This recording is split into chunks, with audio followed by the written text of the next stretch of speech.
Hello and welcome to a special interview for The Wire supported by Glendavid Books. My guest today is one of India's foremost economists, and he has three suggestions for tackling and reviving the Indian economy that are simple, straightforward, and very cost effective. In fact, so beguiling are his suggestions that it might even raise the question, why haven't others thought of them and why haven't they been implemented?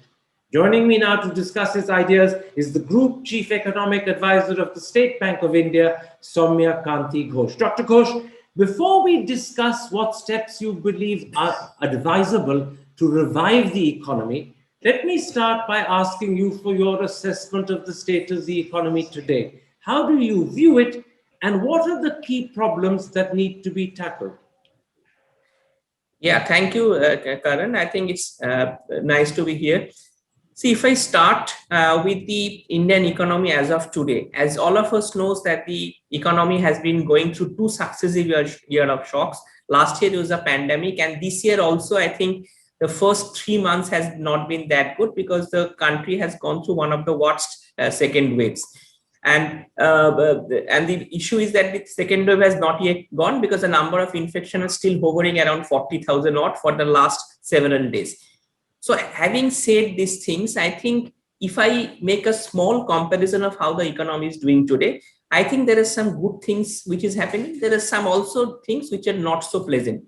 For example, on the positive side, I think the external sector looks quite comfortable. We have 600 odd billion of foreign exchange reserves, which can cover 10 months of imports at least. We also had a good fiscal position. We also have the monsoon, which is progressing satisfactorily. But if you ask me on the other side, I think the problem is basically with the inflation, which is still continue to be a sticky upwards as it has been over the last 1 year. And the second thing is that the economy actually is showing very slow signs of getting back into the shape.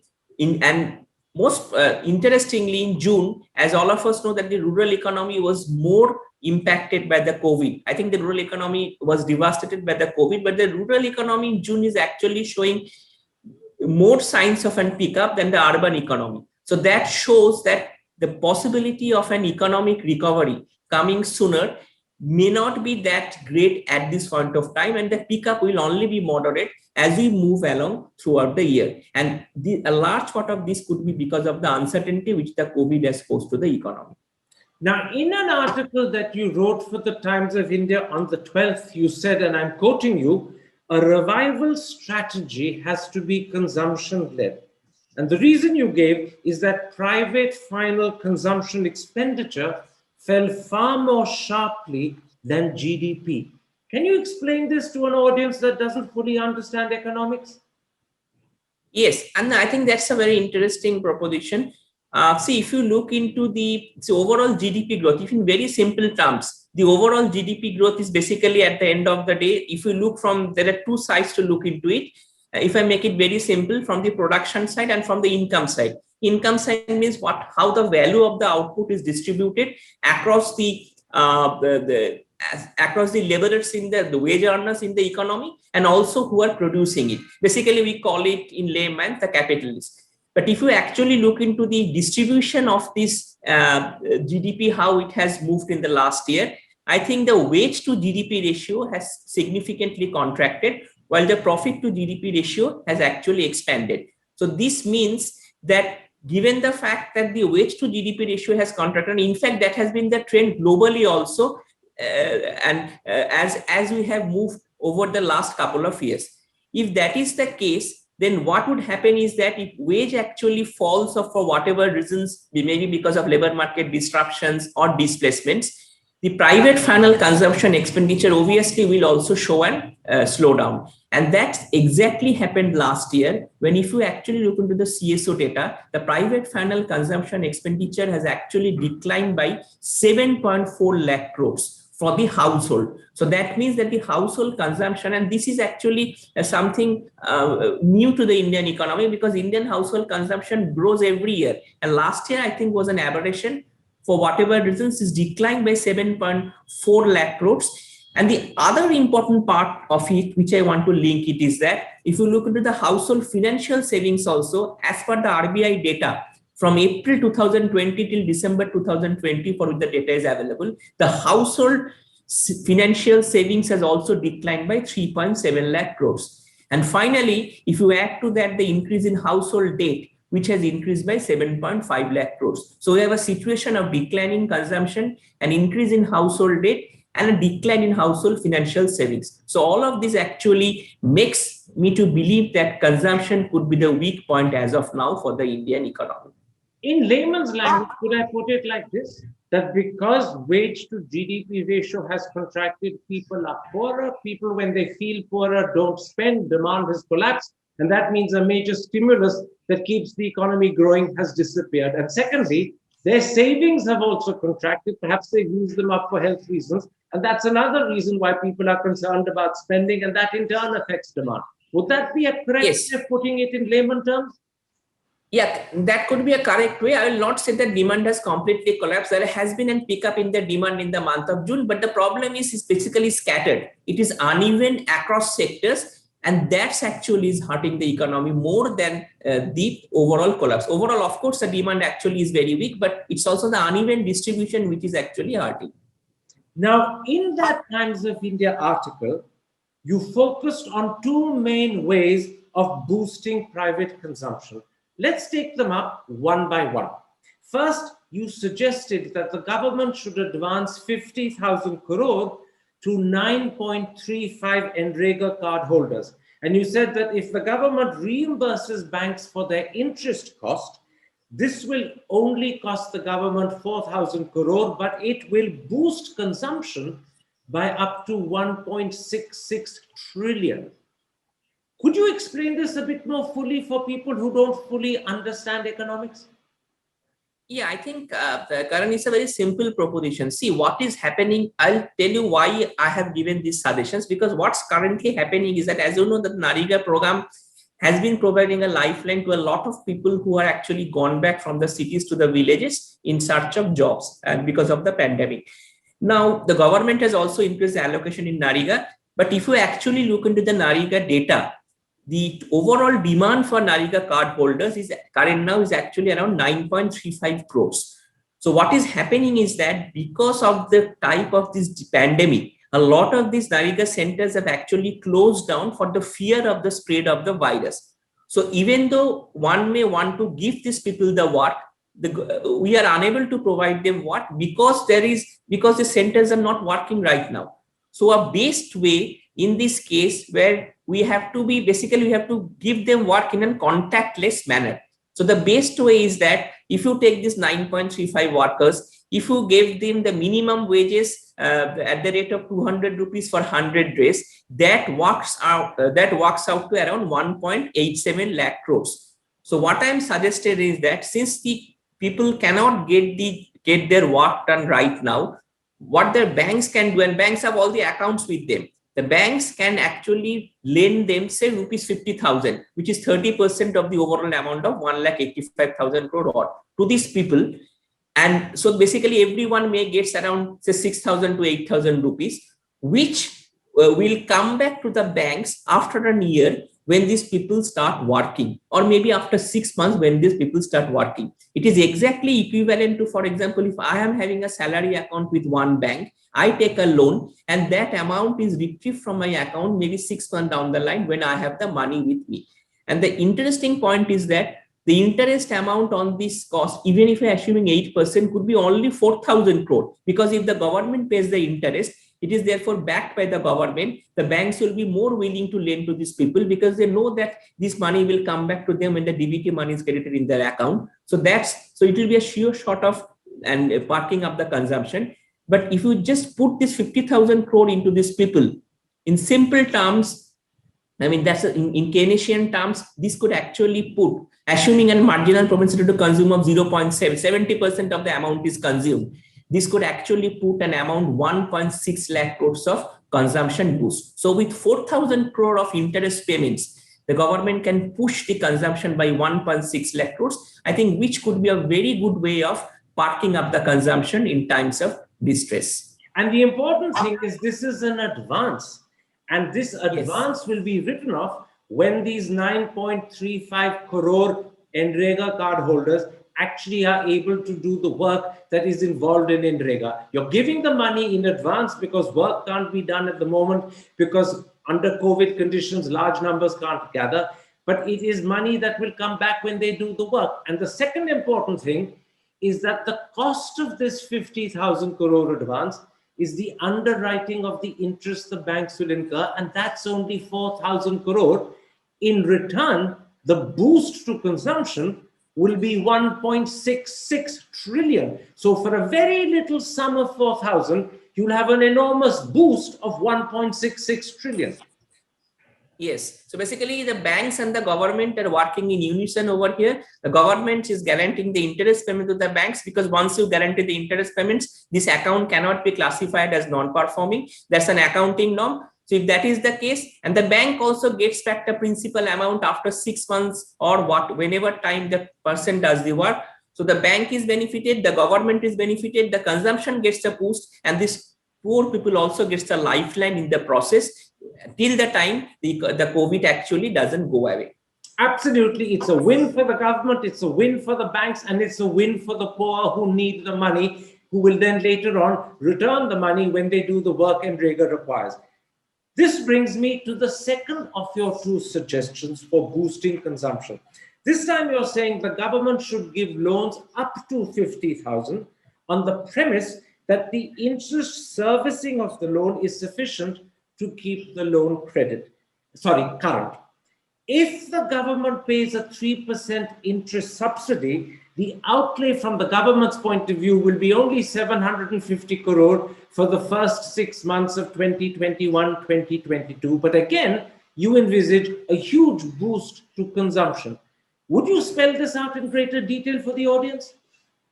Yes, I think this scheme is also similar to the first scheme. The only thing over here is that the small and marginal farmers, and as you all know that the last year the rural economy was a lifeline, and this year also the rural economy has to be a lifeline to some extent so that the economy gets revived.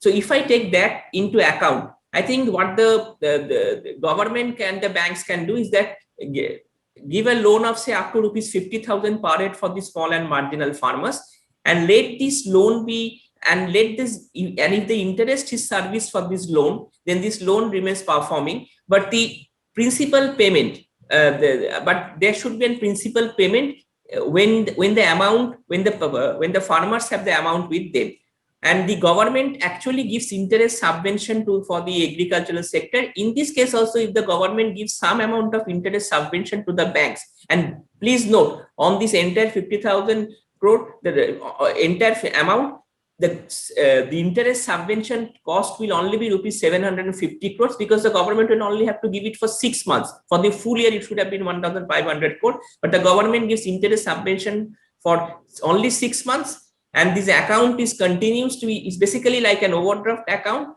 You are given a loan, you service the interest, your loan is classified as performing, and when the money comes back, you repay back the loan. But in the process, the government also gives an interest subvention, which also prods the banks all to lend, so that again this is useful for the small farmers to buttress their consumption needs in times of need. Here again, there are two important things. First of all, the loan will continue to be considered current and alive as long as the interest on the loan is being serviced. And secondly, the 3% interest subvention will only cost the government over 6 months 750 crores. And both of these schemes, the 50,000 crore advance for 9.35 NREGA card holders, as well as this other scheme of loans up to 50,000 rupees, are primarily intended to ensure that the rural economy recovers and is a lifeline for the bigger national economy. Is that right? Yes. Yes, absolutely. Now, your second scheme of loans is similar to something that the government announced when it came up with the relief package right at the end of June. The government announced a scheme of loans to be handled by microfinance institutions and fully guaranteed by the government. And in an article that he wrote for the Times of India, the chief economic advisor said that he advises people to avail of these loans and then default. And he says the MFIs won't worry because the loans are fully guaranteed by the government. And when the people default, the loan will become a direct cash benefit transfer. Now, you're a banker. What do you make of this advice that people should take loans and default? I understand that what the chief economic advisor is trying to say is that in case the loan default, that is guaranteed by the government. So my sense in this case is I think the government has been running the emergency credit line guarantee scheme of 3 lakh crores, which has been extended to 4.5 lakh crores, and the banks overall, if I understand, has given 2.6 lakh crores of loan. But while this guarantee program actually is conceptualized on the basis of a supply side issue, I think that at some point of time, there has to be some sort of a consumption boost which needs to happen to the economy. While these are all good programs, basically prodding and guarantee means that the banks will knows that this amount will come back to them in case the person defaults, but these are all long-standing issues. If the problem is that if you want to prod up the consumption, you may have to push these people into spending as of now rather than for today, because in that case the growth story of India may get a little bit impacted down the line. So that's the only point which I want to make over here. So if I understand your answer correctly, your scheme of giving loans up to 50,000 is more likely to boost consumption and therefore more likely to give the economy the push it needs. Possibly it should do that. So the way with the scheme, and that is something which has to be thought of how the scheme may be devised, if it is devised. So, but it should actually give an immediate boost to consumption, which may be required at this point of time. Yes. And also the fact is that not consumption, you also have to understand that because of this second wave, people are also a lot of people have lost their deposits in terms of the healthcare segment and like that. So whenever you give them some amount of money, they actually have some amount of lifeline in them, so that they can feel a little bit certain about the future, which at this point, given the complete uncertain nature of the pandemic, talks of a third wave, it's looking very uncertain for the economy at this point of time. So I think certainty is also another point which I want to stress over here. Absolutely. The fact that they have money, the fact that they have an assurance that they will get it, gives them a certain certainty, and certainty is psychologically very important, because if people are uncertain, they're not going to spend, and that will have a deleterious impact. Let me at this point, Dr. Ghosh, come to two concerns that either the government or others might raise. The first is, what impact will your two schemes have on the government's fiscal situation? I noticed that in the article you wrote for the Times of India, you said the fiscal situation, and I'm quoting, isn't as bad as is generally thought. Can you explain why you think the fiscal situation is not as bad as people generally think? Yeah, before I answer that question, just one point over here.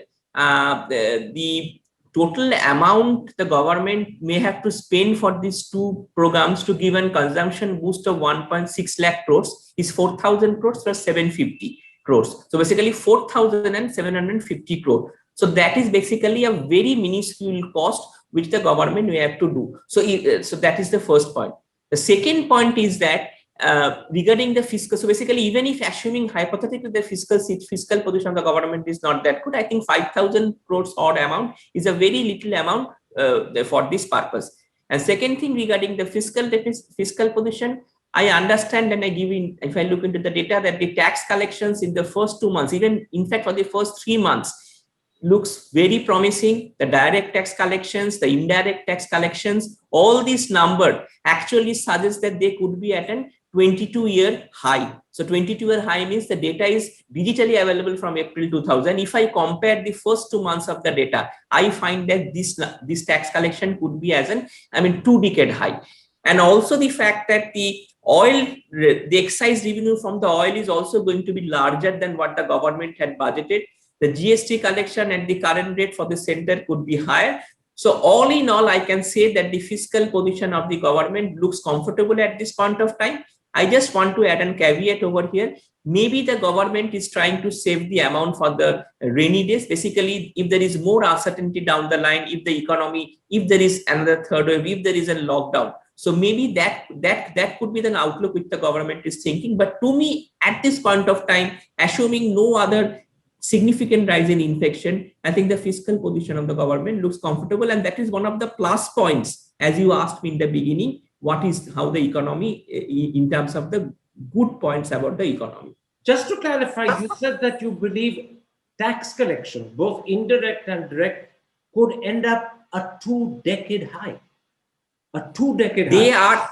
Yes, for the past 2 months at least they are at 2-decade high. How they will span up over the year, I think that's a matter of conjecture. But at this rate, the net tax collection should surely be higher than what has been budgeted. So that's the moot point which I want to say. I think this is exactly what I want to emphasize. Maybe the government is a little bit uncertain about other sources of the revenue collections in the future because of the uncertainty. So therefore, they want to have the firepower with them as they move into the future. But to me, as of today, the fiscal position is quite comfortable. And also, you pointed this out in your Times of India article, the government will get 1.32 lakh crore over the budgeted amount from oil excise tax collection. And you also believe, and you said this in your Times of India article, that GST is likely to generate an additional 60,000 crore. So on top of the fact that at the moment, judging by the last 2 months, tax, both indirect and direct, suggests a 2-decade high. There's also almost 2 lakh crore additional above the budgeted amount coming from oil excise tax and GST. So all of this together suggests a very comfortable fiscal position. Your cost for your two schemes is only 4,750 crore.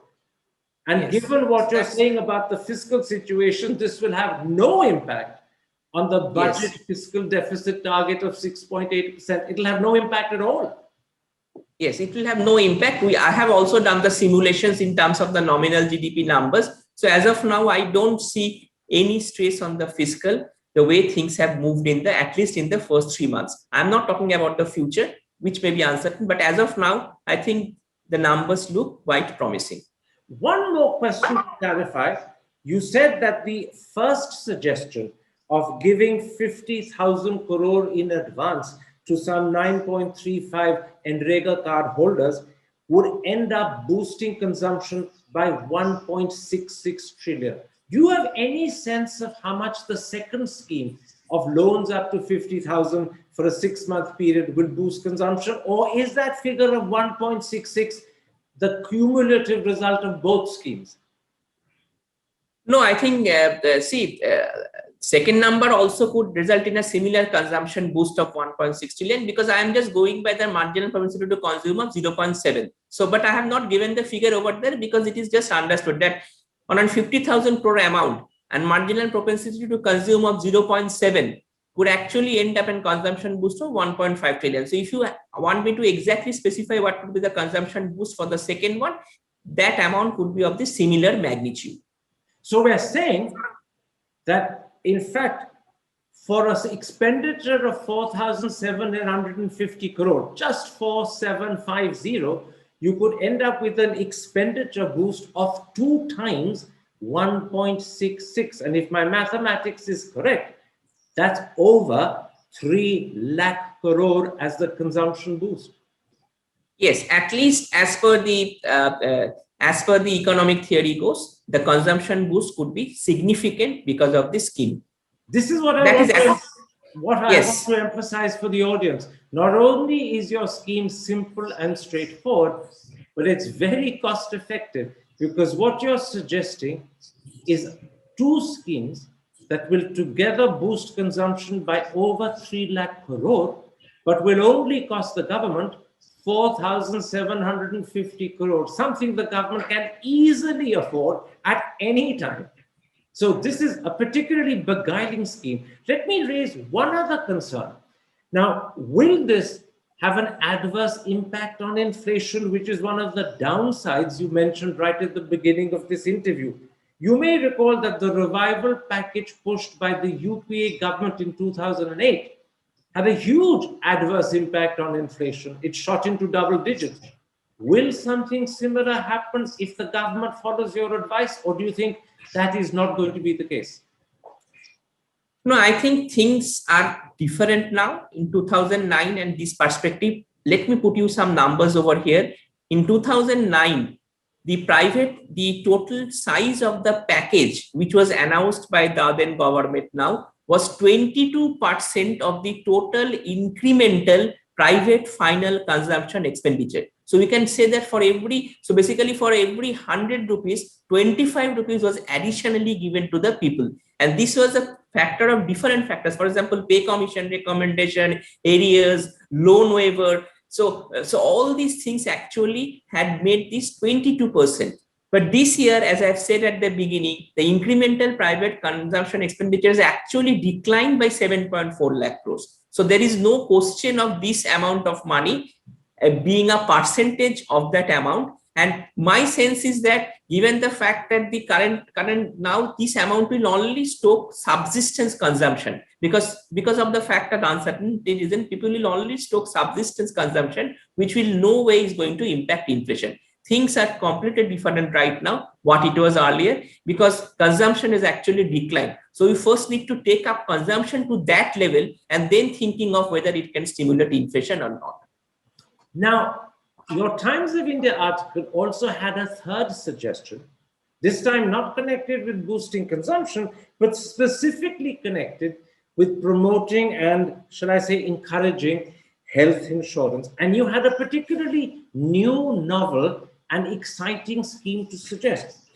Your suggestion was that the government should create an opt-in scheme whereby the subscription for Mediclaim policies is paid by deducting interest from people's saving accounts. And you said, since 99% of people don't really worry about the interest they earn on their saving accounts, it's not something people look at, this would be a simple, easy, and effectively cost-free way of promoting healthcare subscription. This is such a new and novel idea. Can you spell it out in some detail for the audience? Yes, of course. I think this is also a very simple proposition. See, right now the size of the health insurance industry is around close to 60,000 crore. So what I have suggested is that, and the overall amount of savings bank account in India is 170 crores. If I leave aside the 40 crore for the Jan Dhan account, this comes to around 130 crore. Now, the simple scheme what I have suggested is that if you look into the average balance in this savings bank account across all classes, there could be significant dispersion. It comes to around 1,215 rupees, I think, what I have said in the report. Now, my simple thing is that if you look into any medical insurance schemes in the market, if you are paying a premium of 10 to 12,000 rupees, that gives you an insurance cover of 5 lakh. So if you just take this insurance rupees 1,000 as 1,000 rupees as the insurance amount and leverage it in the same way which it is being done currently in the market, this could give you an up to rupees 50,000 cover for health insurance. And the government can also make it sweeter by exempting the health insurance product maybe for GST for a limited period of time. And the size of the health insurance industry, which is now at 60,000 crore, could actually, if we add this 1,06,000 crore savings bank account into 60,000 crore, it could actually triple to what it is currently. So it will give a boost to the domestic insurance industry, and at the same point of time, it will give also again a sense of satisfaction to the people, particularly at the poorer end of the spectrum. There could be other sweetness which the government can build into saying that this could include some say health expenses up to a certain limit, because the people are spending a lot of amount of medical insurance right now, so they can spend a certain amount of this into this medical expenses. So all this could be thought of, but my moot point is that we don't even know if there is an interest which is paid on their savings account. So a lot of people doesn't even realize that. So at the end of the day, if you just put that money into good use, that could be good for the society, and that could be good for everyone, and that could actually create a feel-good factor in the economy. In fact, the key, and I will use the word the genius behind this scheme, is that people will end up paying for their health insurance without actually realizing they're paying, because it won't be going out of their pockets. It will be the interest on their savings accounts.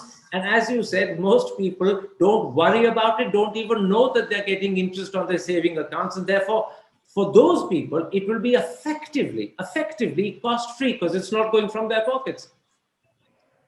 Yes, absolutely. So basically, I think something which is cost effective, and given the fact that, I mean, we have now built up a very good, robust digital system, because everything is now digitally linked. So I think it will, and given the fact that there is a significant amount of bank account Aadhaar linkage, so I don't see it will be a great problem also to identify the beneficiaries in the system.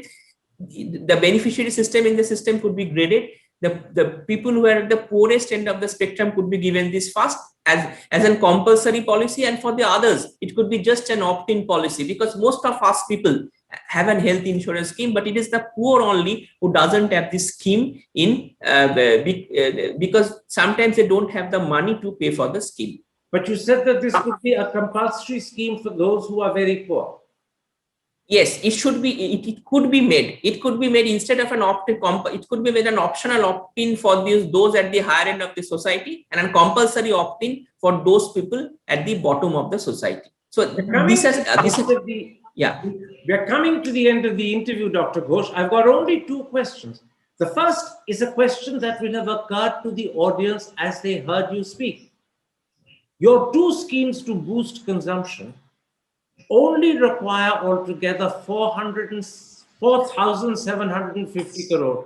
Just 4,750 crore, and they will create a consumption boost of over 3 lakh crore. And your health insurance scheme, as I said, is effectively cost-free, because it's coming from somewhere where people don't worry about the interest on their savings account. These are so simple, so straightforward, so cost-effective schemes. How come others haven't thought of them before? And how come they aren't already being implemented? I mean, it makes brilliant sense for the government to do this immediately. Why isn't it? So that's a question which is very difficult for me to answer. So I just thought, let me think if I can. Let me think of some schemes which could be cost effective, which could be simple to implement. And this came to my mind because being associated with the banking system, sometimes these operational issues also gives you the knowledge to understand how do you push through money into somebody's accounts without hurting the banking system, without hurting the fisc, and without hurting the government. So why not all of us collaborate and to push something into the system which is mostly cost effective in manner?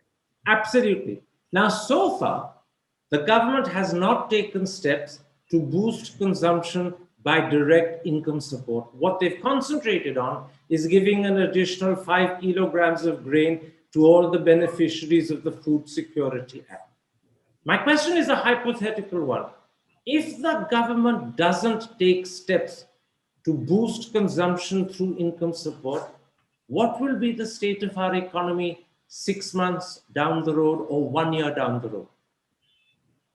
See, I think it's a very difficult point to answer. As of now, the situation remains uncertain.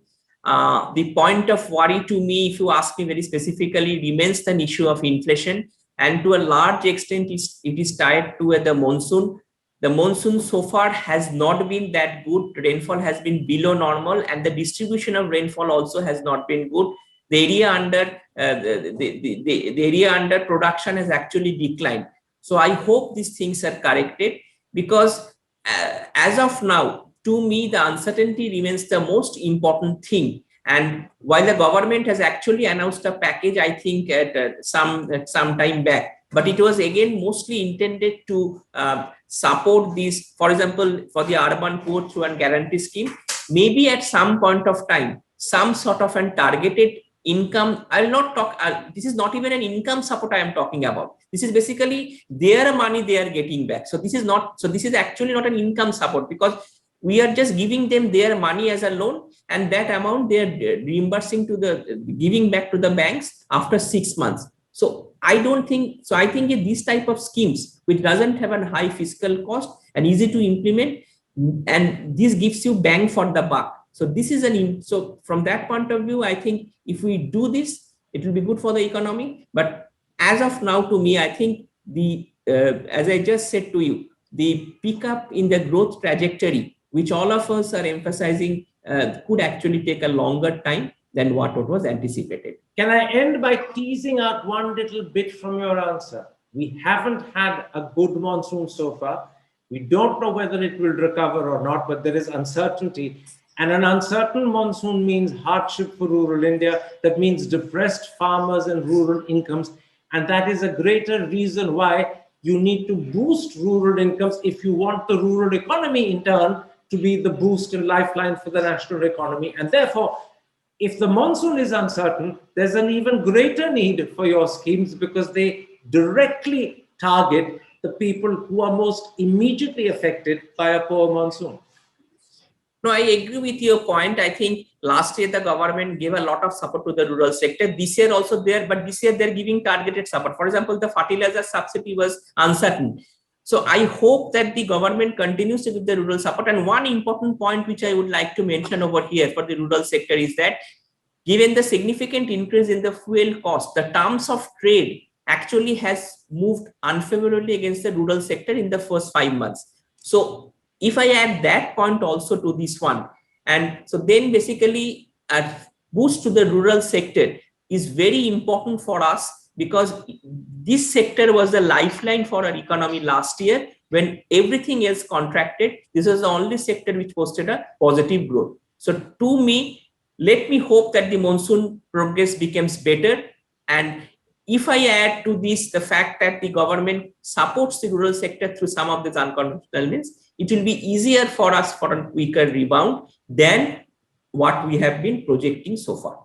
Dr. Ghosh, thank you very much for spelling out in detail, in simple terms, so the audience can understand your suggestions. As I said, they are simple, they are straightforward, they are cost-effective, and they are beguiling. I know that the government listens very carefully to everything you say. You are, after all, the Group Chief Economic Advisor of the State Bank of India. But in addition this time to listening to you, I hope they also act on your advice, because you have shown a way of reviving the economy at a cost that is so small, 4,750 crore, that actually no government should worry about that cost at all. If that is the money that is lost as a result of following your advice, they should be happy to lose it, because the upside could be a boost to consumption of over 3 lakh crore. I hope the government is listening. I thank you for giving me time. Take care, Dr. Ghosh. Stay safe. Thank you so much. Thank you.